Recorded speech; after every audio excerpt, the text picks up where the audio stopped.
It's just gone full time in the Conference League fixture between Hearts and Omonia, and it finished Hearts 2, Omonia 0. Goals from Alan Forrest and Blair Spittle put Hearts in a fantastic position to be able to go on and qualify for the next round of the Conference League.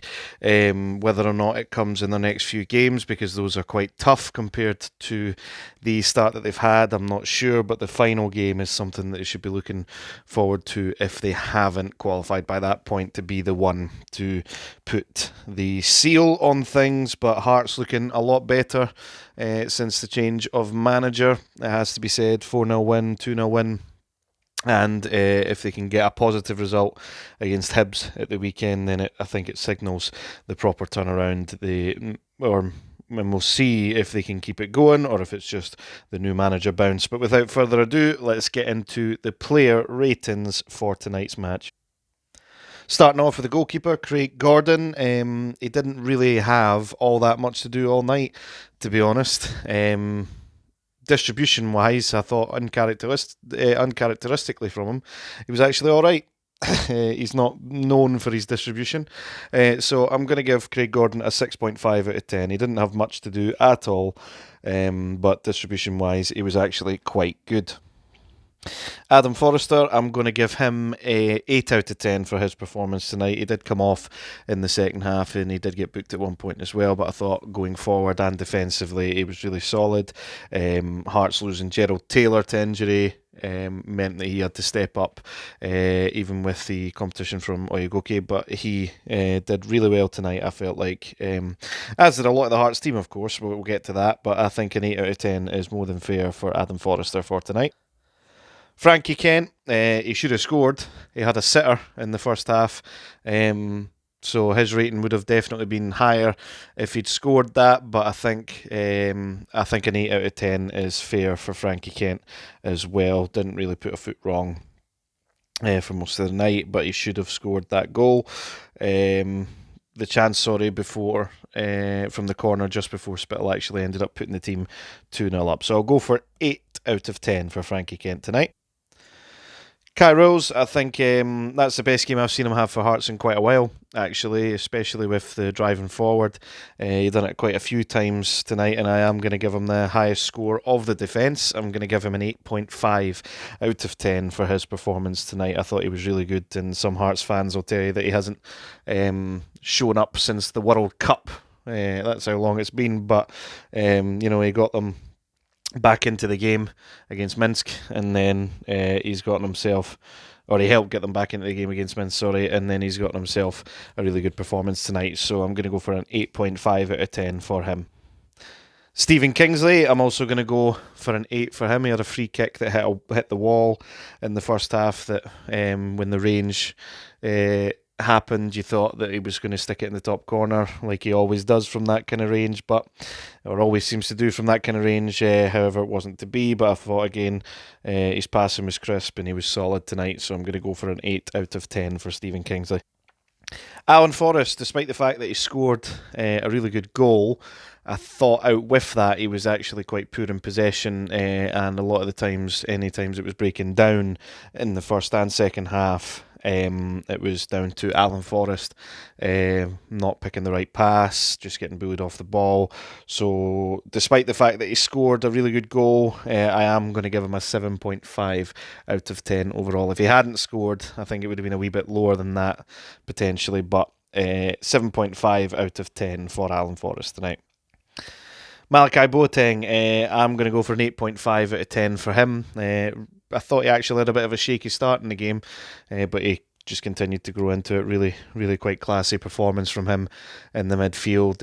I did rate him highly at Dundee last season as well. I thought it was another really good signing from Hearts, and I think him and the Hearts have a really good foundation in midfield. Himself, Devlin, Benny Beningame, players like that, I think are really quite a good foundation in the middle of the park. Blair Spittle, of course, as well. George Grant, probably less so than those guys, but an 8.5 out of 10 overall for Boateng, I think, for his performance tonight.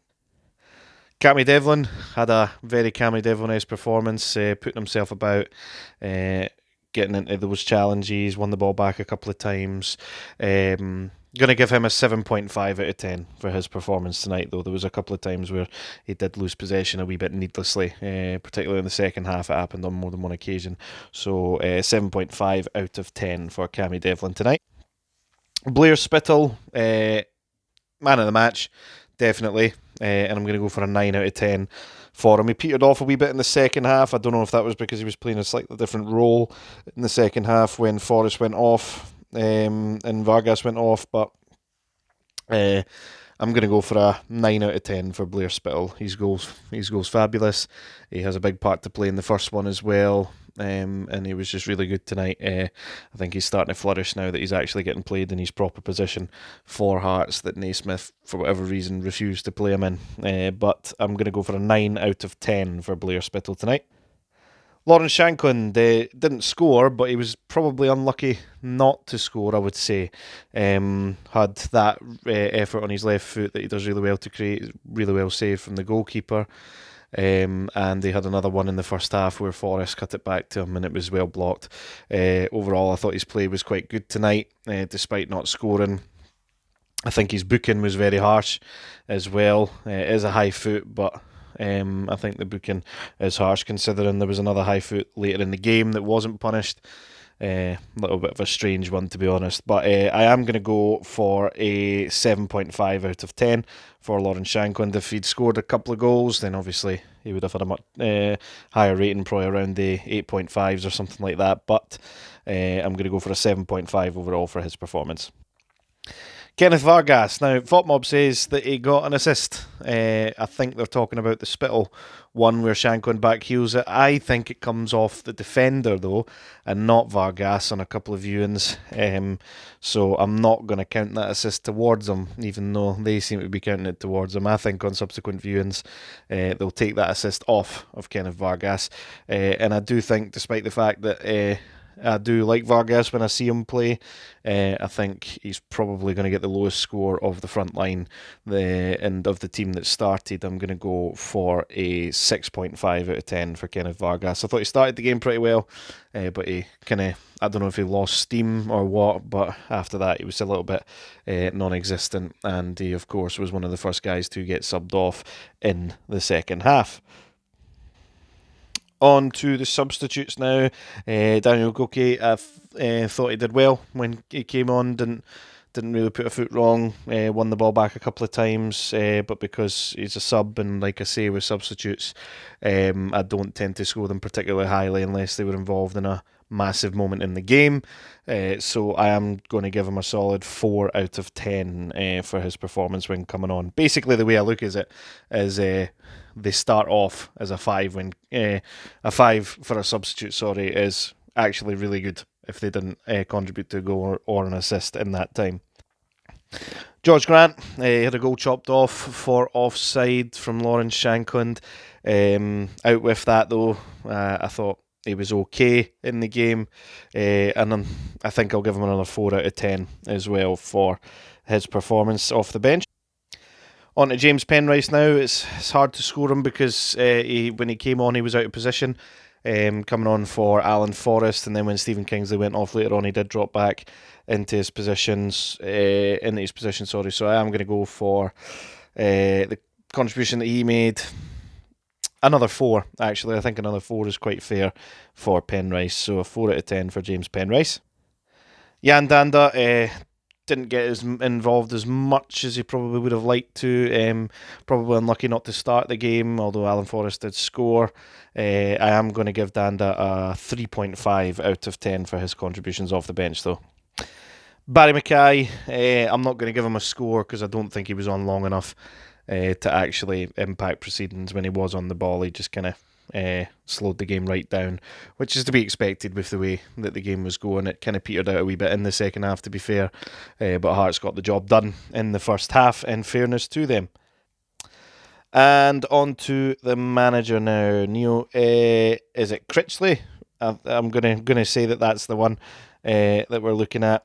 I'm going to go for a 9 out of 10 for him. Really good start to life in the Scottish Premiership with the 4-0 win, and a really good start to the Conference League. Hearts putting themselves in a brilliant position to qualify now from the Conference League. So, 9 out of 10 for Neil Critchley. And that's my thoughts on the game and the player ratings, of course, with the manager included in that. We are fast approaching the Rangers game, which I'll give you my thoughts on afterwards. And if you haven't watched the SPFL RTG episode that dropped earlier today, then if you would like to go and give that a wee view at your leisure as well, please like, subscribe, and I'll catch you later on.